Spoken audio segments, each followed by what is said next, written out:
Vamos orar? Senhor Deus e Pai, eu agradeço, Senhor, por esse momento. Fale aos nossos corações, que possamos ser edificados, iluminados por Ti, ó Pai. Eu te louvo e te agradeço, em nome de Jesus. Amém.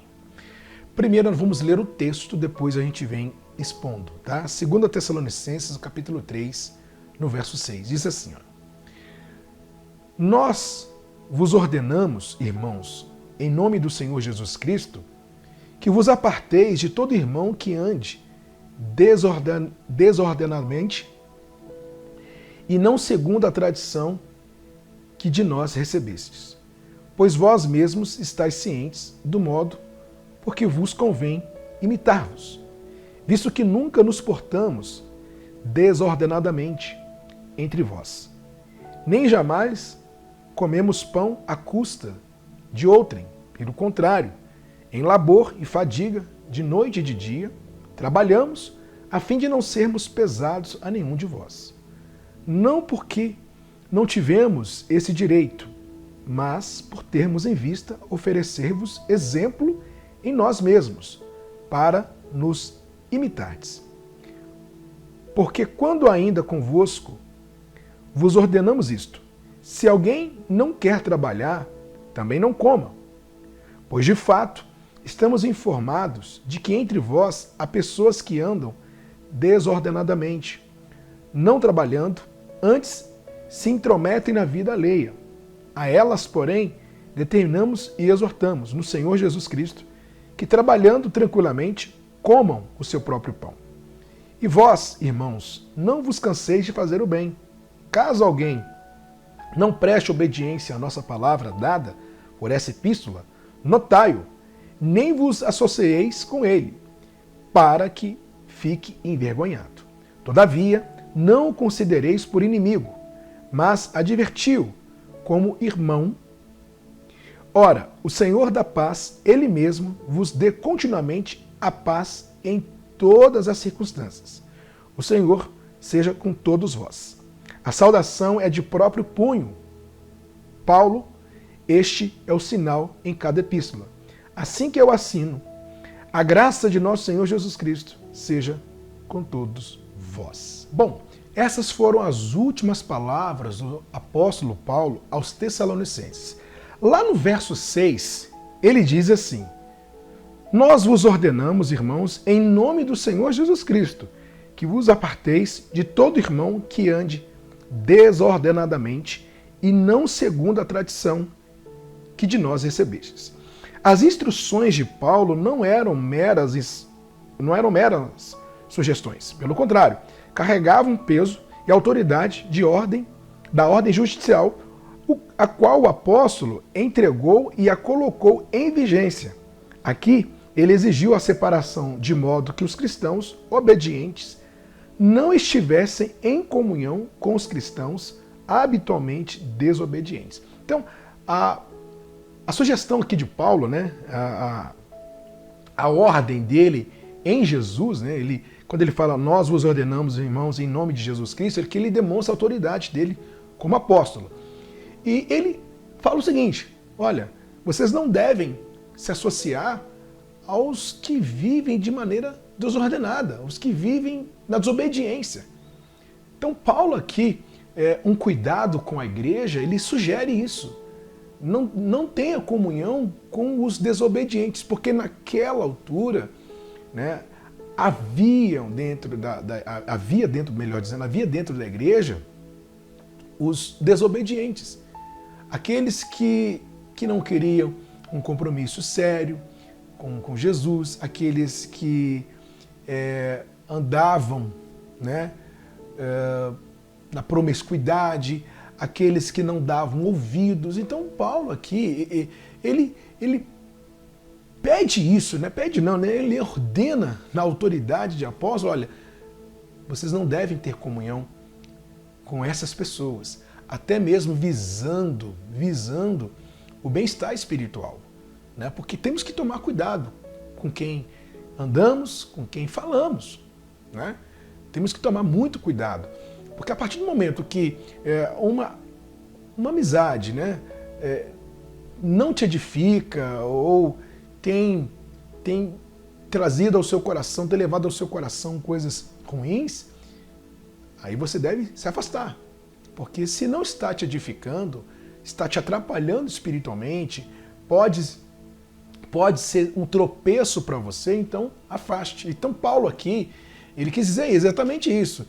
Esses que vivem na desobediência, eles podem ser um tropeço para vocês, né? E aí no verso 7 ele diz: pois vós mesmos estáis cientes do modo por que nos convém imitar-vos, visto que nunca nos portamos desordenadamente entre vós. Ou seja, Paulo invocou-os a imitá-lo porque ele imitava o exemplo de Cristo. Aqui o apóstolo Paulo, quando ele fala para os Tessalonicenses imitarem a ele e aos outros apóstolos, não que ele estava aqui se gabando, ou se sentindo uma pessoa superior, ou grande espiritual, ou perfeito, não, porque ele seguiu o exemplo de Cristo. Então é isso que ele quis dizer, né? Se temos que seguir um exemplo, é o exemplo de Cristo, né? Temos que olhar sempre para Cristo. No verso 8 está escrito assim: nem jamais comemos pão à custa de outrem, pelo contrário, em labor e fadiga, de noite e de dia, trabalhamos a fim de não sermos pesados a nenhum de vós. Não porque não tivéssemos esse direito, mas por termos em vista oferecer-vos exemplo em nós mesmos, para nos imitardes. Porque, quando ainda convosco, vos ordenamos isto: se alguém não quer trabalhar, também não coma. Bom, a explicação diz o seguinte: o tema específico relacionado a trabalhar diligentemente para ganhar o próprio sustento.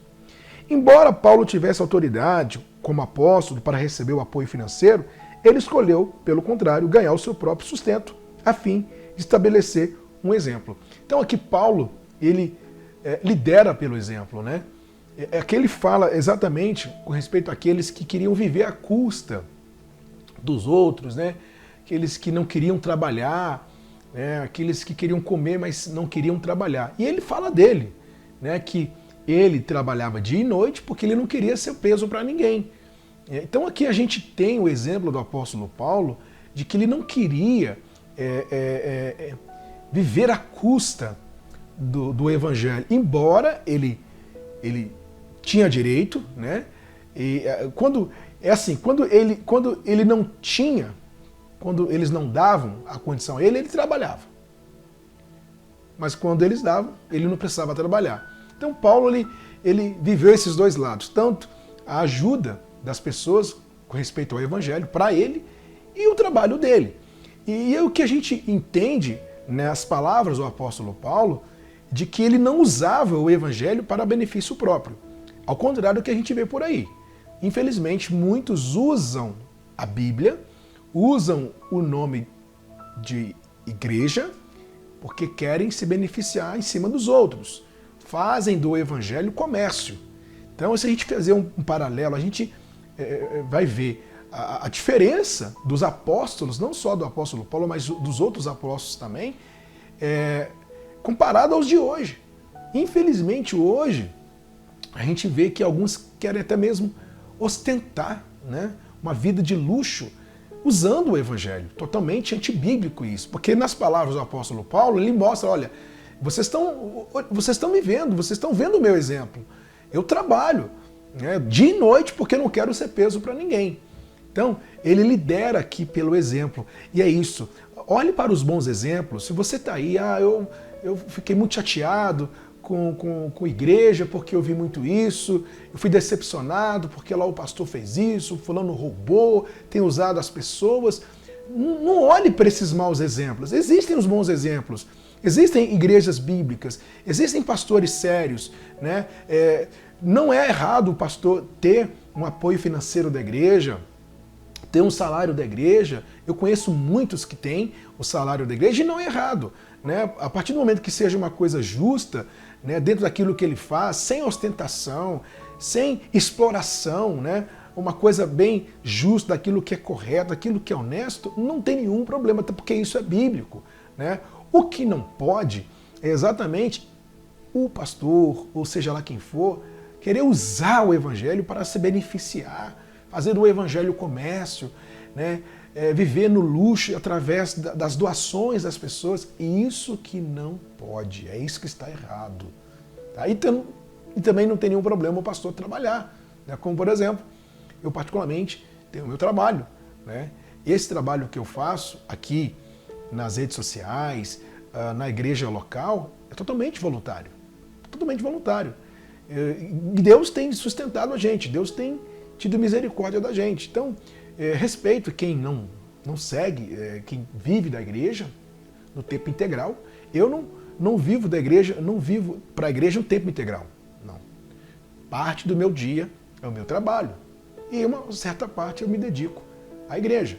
É assim, tá? Mas, resumindo, o que não pode acontecer é de querer usar o evangelho para outros fins.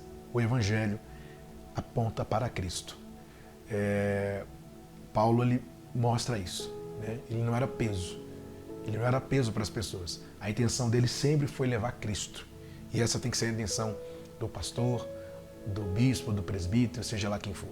Né? E aí, continuando no verso 8, ele diz assim, desculpa, verso 8 a gente já foi, né? Vamos no verso 8, 9 e o 10 a gente já leu. Vamos no verso 11 agora. Diz assim, ó, pois de fato estamos informados de que entre vós há pessoas que andam desordenadamente, não trabalhando, antes se intrometem na vida alheia. A elas, porém, determinamos e exortamos no Senhor Jesus Cristo que, trabalhando tranquilamente, comam o seu próprio pão. Bom, a explicação é o seguinte: haviam chegado informações de que, apesar de Paulo ter ensinado a eles a trabalhar e também ter escrito a respeito disso, alguns ainda não estavam dispostos a fazê-lo.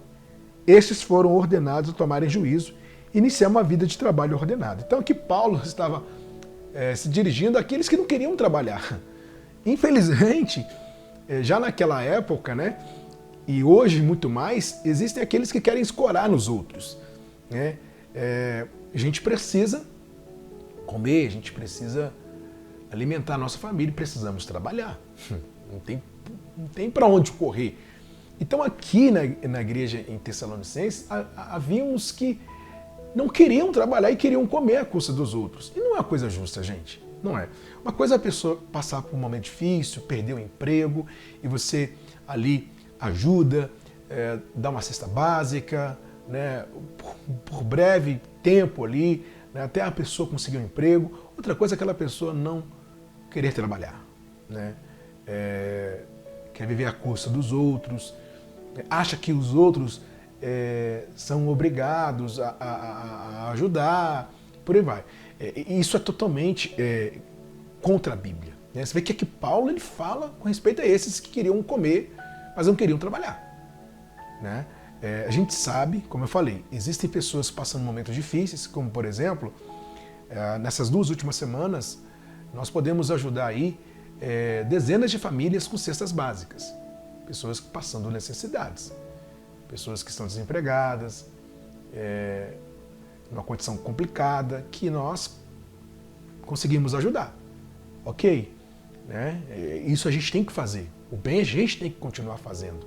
Só que a gente tem que tomar cuidado com esse tipo de gente que quer escorar, que quer explorar, né? quer tirar proveito. A gente toma muito cuidado com isso, porque infelizmente essas pessoas existem. E elas existem. No verso 13 ele diz: e vós, irmãos, não vos canseis de fazer o bem. Bom, diz o seguinte, a explicação. Os cristãos que trabalhavam arduamente estavam cansados de sustentar os preguiçosos e estavam prestes a interromper toda ajuda aos necessitados. Abandonando a caridade, Paulo os lembrou de que os verdadeiramente necessitados ainda precisavam de ajuda e de que os tessalonicenses não deveriam ser negligentes para com eles. Então, olha que interessante, Paulo falando né, exortando os preguiçosos que não queriam trabalhar, queriam viver à custa dos outros, ele vira para os Tessalonicenses, os que ajudavam, né, os que eram generosos, que eles não cansassem de fazer o bem, né? Porque eles estavam demonstrando esse cansaço, ter que sustentar aqueles que não trabalhavam. Aquilo que eu falei, né? A gente tem que continuar fazendo bem.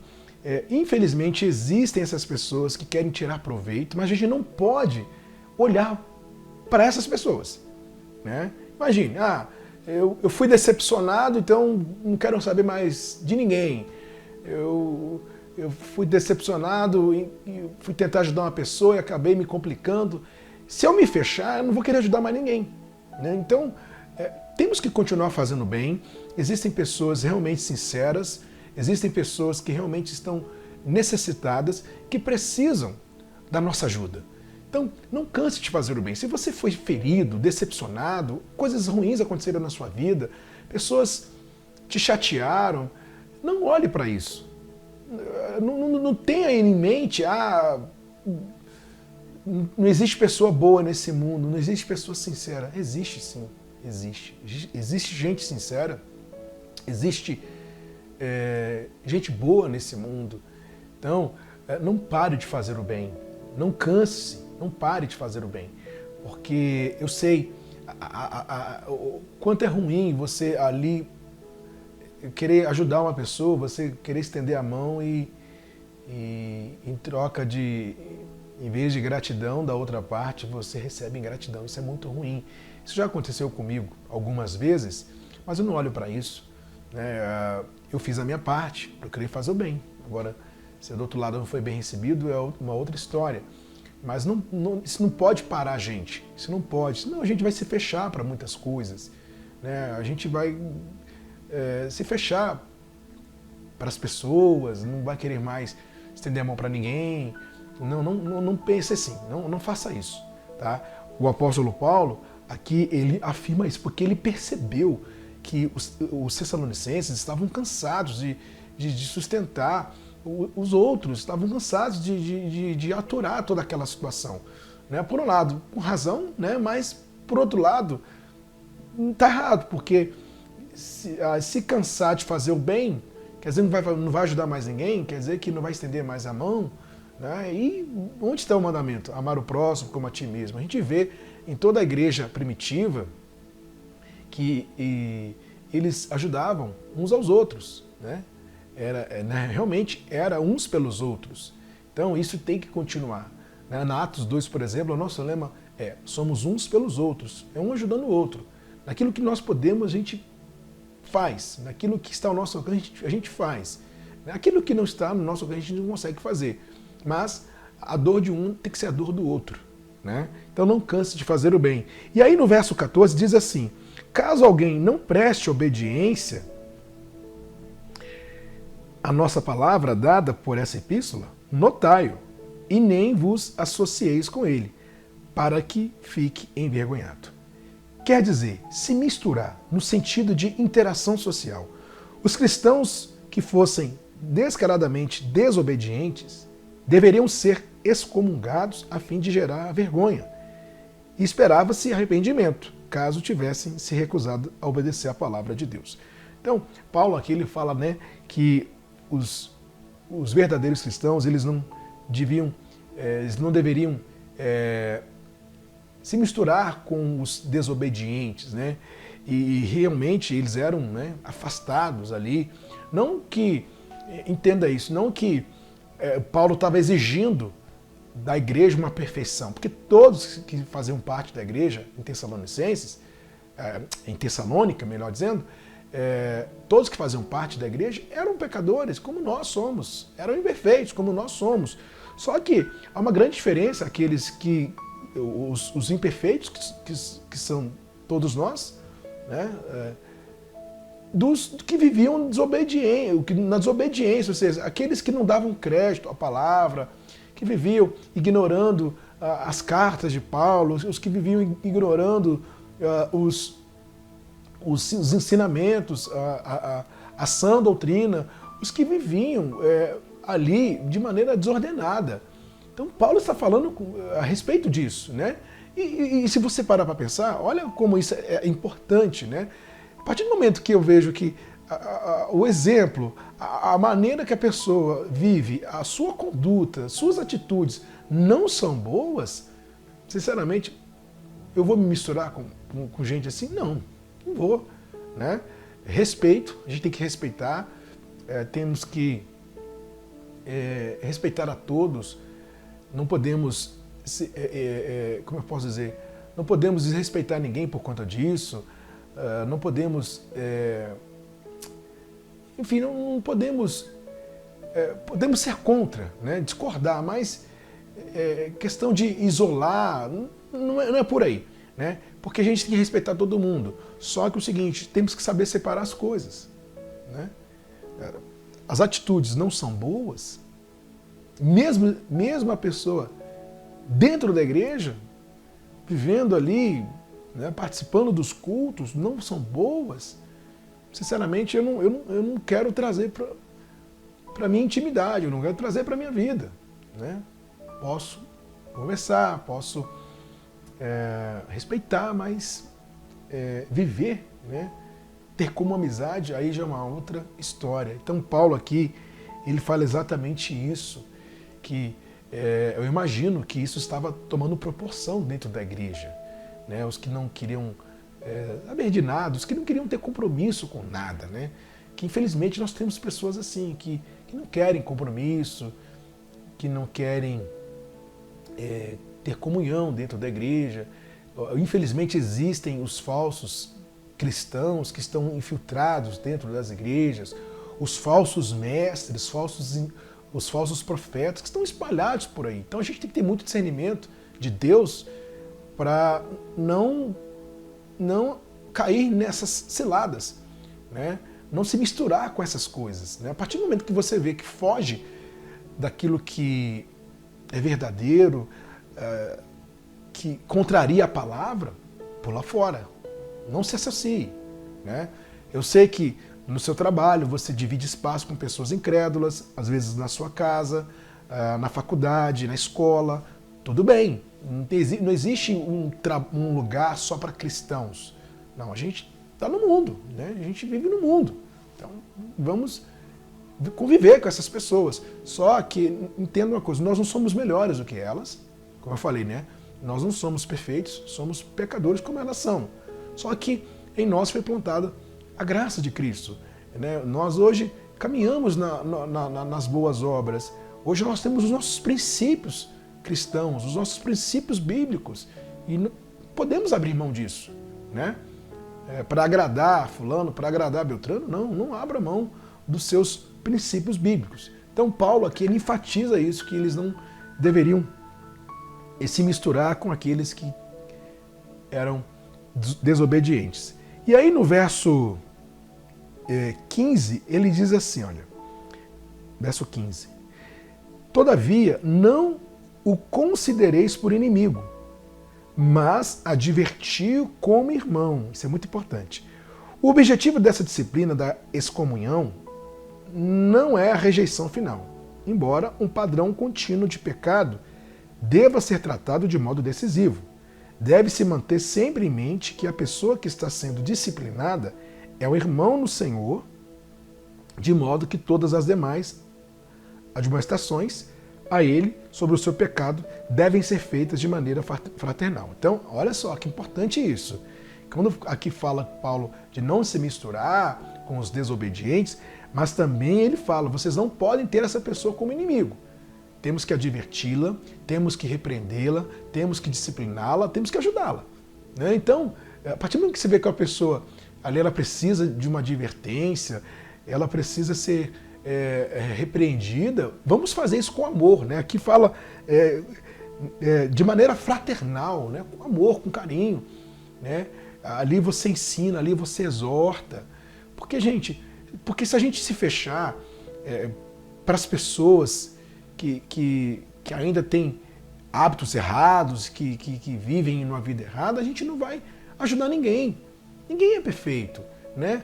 Se a pessoa hoje está dentro da igreja e tem uma dificuldade de se livrar de tal coisa, de se libertar de tal coisa, que ainda não conseguiu mudar, não conseguiu ainda, não se converteu totalmente, né? Porque se não conseguiu, a gente sabe que não é a nossa justiça própria, a justiça de Deus em nós. Mas aquela pessoa que ainda não se converteu totalmente. Então a gente tem que ajudar essas pessoas. Paulo até mesmo lá em Efésios ele fala que temos que ajudar os fracos na fé, né? Temos que ter paciência com essas pessoas. Então a gente não pode tê-las como inimigas dentro da igreja, né? E já vi muito isso, né? A pessoa dentro da igreja, porque cometeu um pecado, ela é ignorada por todos. Isso está errado. Isso não é disciplina.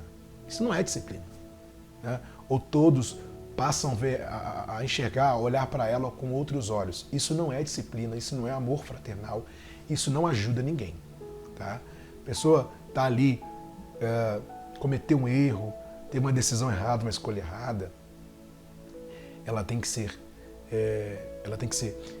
chamada, aconselhada, repreendida na palavra e, principal, receber apoio dos irmãos. Não que os irmãos vão apoiá-la na decisão errada, não é isso. Mas apoiá-la no sentido seguinte, olha, você errou, levante a sua cabeça, nós estamos aqui orando por você, siga em frente. O que Jesus fez, né, com a mulher adúltera que foi pega em adultério. Os acusadores estavam com as mãos cheias de pedras. E Jesus perguntou para eles, quem de vós não tem pecado? Perguntou não, né? Disse para eles, quem de vós não tem pecado, atire a primeira pedra. Ninguém atirou. E ela foi livre, né, daquela condenação. Então, se Jesus teve esse comportamento diante dos acusadores, diante da mulher adúltera, que dirá a gente? Então temos que ter amor, sim, ajudar. Se o irmão tropeçou, se o irmão teve uma queda, se ele caiu, ele deve ser repreendido na palavra, deve ser aconselhado. A igreja deve orar por esse irmão e não ignorá-lo, não olhar com os outros olhos ou expulsá-lo da igreja porque fez isso, fez aquilo, de maneira nenhuma. Não pode ser feito isso. Então Paulo, ele, ao mesmo tempo que ele fala dos desobedientes, falando que as pessoas não podiam se misturar com a desobediência, tal, mas ele vem falando, olha, não tem essa pessoa como inimigo. Lá no verso 15, né? Não considere essa pessoa como inimigo, mas advertir como um irmão. É o nosso irmão. Ele teve esse erro, ele fez isso, mas é o nosso irmão, temos que ajudá-lo, né? Poderia ter sido a gente, poderia ser você, poderia ser eu, poderia ser outro, né? Então a gente tem que ter esse amor, né, em nosso coração de ajudar, de aconselhar os que tropeçam. E aí no verso 16, Paulo diz assim, ora, o Senhor da paz, Ele mesmo vos dê continuamente a paz em todas as circunstâncias. O Senhor seja com todos vós. À luz da intensa luta espiritual que assolava a todos os tessalonicenses, Paulo sabia ser essa a característica de Deus, a mais importante a ser refletida. Então, olha que bacana isso, gente. Ora, o Senhor da paz, Ele mesmo vos dê continuamente a paz em todas as circunstâncias. Então, era uma igreja que estava sendo perseguida, né? Havia uma luta espiritual muito grande naquela igreja, só que Paulo diz que o Senhor da paz vos dê continuamente a paz em todas as circunstâncias. Ou seja, o grande sinal de que estamos em Cristo é ter paz em meio às lutas. O grande sinal que nós estamos seguros em Jesus é a paz que Ele nos dá em meio às dificuldades, às situações adversas, né? Então aqui Paulo ele afirma, né, que o Senhor continuamente dê a vocês a paz em qualquer circunstância, em qualquer situação, que Deus dê a vocês paz, que vocês consigam respirar no Senhor, ter força no Senhor, ter tranquilidade no Senhor. Então, todos nós enfrentamos lutas, problemas, né? Só que quem está em Cristo Jesus tem paz. Deus nos dá paz todos os dias e isso não tem preço. Não tem preço. Verso 17 ele diz, a saudação, 17 e 18, tá? A saudação é de próprio punho. Paulo. Este é o sinal em cada epístola. Assim é que eu assino. A graça de nosso Senhor Jesus Cristo seja com todos vós. Com frequência, Paulo escrevia por meio de um secretário. Quando isso acontecia, como provavelmente foi o caso dessa carta, ele acrescentava uma assinatura de identificação para que os leitores pudessem ter certeza de que ele havia sido o verdadeiro autor. Que bacana, né? Então, ele finaliza a carta dizendo: eu, Paulo, escrevo a próprio punho. Ou seja, essa carta eu mesmo escrevi para vocês. E finaliza desejando a graça de Jesus sobre todos. Ou seja, todas essas duas, nessa carta e na outra, né, que foram duas, a primeira e a segunda, a gente vê o amor do apóstolo Paulo, a preocupação do apóstolo Paulo. As cartas de Paulo foram libertadoras, ou melhor, são libertadoras, e todas essas cartas, elas tinham uma função que era para edificar a igreja. A gente falou tantas coisas dentro dessas duas cartas, como por exemplo essa de hoje, esse texto de hoje, falamos sobre a desobediência, né? os que viviam na desobediência. Paulo ensina que os obedientes não deviam se misturar. Ele fala do amor fraternal, de não parar de fazer o bem, né? Que se você está se sentindo cansado, ou se você se decepcionou porque ajudou alguém, não pare de ajudar por conta dessa decepção. Então a gente tem aqui grandes ensinamentos, né? E o principal, gente, a edificação dessa carta, o principal, né? Paulo aponta essa carta para a vida espiritual, para Cristo, né? Sempre com aqui ele não falando dele, né? Nesse trecho que ele fala que eles deveriam imitá-lo, não que ele era o cara, ou que ele era o perfeito, mas porque Paulo seguiu o exemplo de Cristo, né? Aqui ele estava falando de obediente e desobediente. Então, se você tem que seguir alguém, siga quem é obediente. Se você tiver um exemplo, se você quer um exemplo, olhe para aquele que é obediente. E todas as pessoas que obedecem a Cristo. Então temos que obedecer a Cristo e temos que seguir os bons exemplos. Então, essa palavra de hoje que possa trazer edificação ao seu coração. Ande com Jesus, ande com boas amizades, siga o que é bom, não pare de fazer o bem. Se o seu coração está ferido por alguma coisa, busque cura em Cristo Jesus. Tá? Nós vamos orar, vou orar por todos e convido você que ainda não se entregou a Jesus, você que ainda não entregou a vida a Ele, se ainda você não se converteu a Ele, você tem a oportunidade hoje de confessá-lo como Senhor e Salvador da sua vida. E se você já fez isso, já se entregou a Jesus, maravilha, glória a Deus por isso, continue, ande com Cristo, siga os bons exemplos, não pare de fazer o bem. Senhor, obrigado por essa palavra, graças te damos, o Senhor nos edifica mais uma vez, ó Pai. Queremos olhar para o Senhor, porque o Senhor é o nosso exemplo, Deus. Eu te louvo e te agradeço por tudo, ó Pai. Oro por essa pessoa que está do outro lado, que ainda tem dificuldade de se entregar, essa que ainda tem vivido no percurso desse mundo, que não consegue mudar, ó Deus, que a Tua graça possa alcançar esse coração, fortalecer, e que o Senhor possa ajudar essa pessoa, Deus, essa que está vivendo momentos de fraqueza, essa que está fria espiritualmente, só possa aquecê-la, Deus. Te exaltamos e te glorificamos. Agradeça a Jesus por tudo. Se ainda você não se entregou a Ele, se entregue agora. O confesse como o Senhor e Salvador de sua vida. Entrega a Ele o seu coração. Entrega a Ele o teu ser. Senhor, tome em Tuas mãos. Tome a minha vida em Tuas mãos, Senhor. Nós sabemos, Deus, que longe de Ti nada podemos. O Senhor é a videira e nós somos os ramos, ó Pai.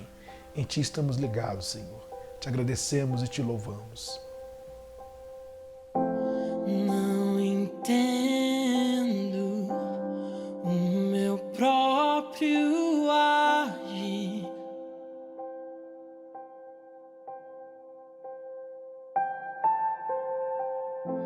Sem tua graça, o que seria de mim?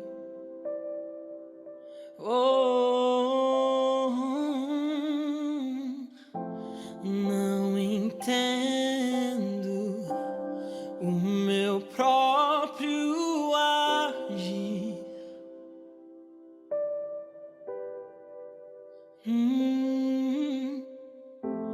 Sem tua graça, o que seria de mim, Deus? Pois o bem que eu quero fazer não faço, e o mal que eu não quero, esse sim acabo cometendo. Em meu ser militam carne e espírito, em uma guerra infindável, a qual eu não me rendo. Pois meu corpo já foi vendido como escravo, e não existe bem nenhum em mim, apenas o pecado. Mas eu sei que no tocante ao meu interior tenho prazer na sua lei. Tu és o meu amado, então liberta-me de mim. Eu quero ser a tua casa. Se você estiver aqui, eu sei, eu venço o pecado.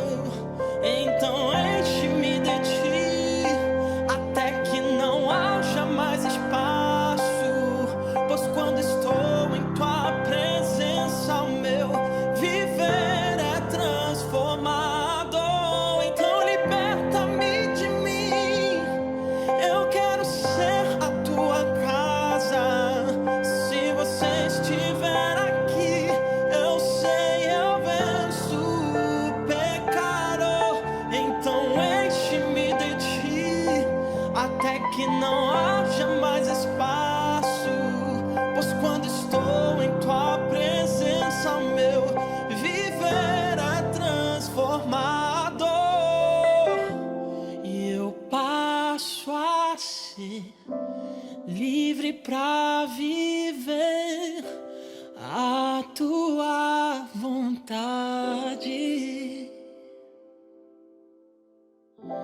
E ao te conhecer, todo o meu ser se enche de bondade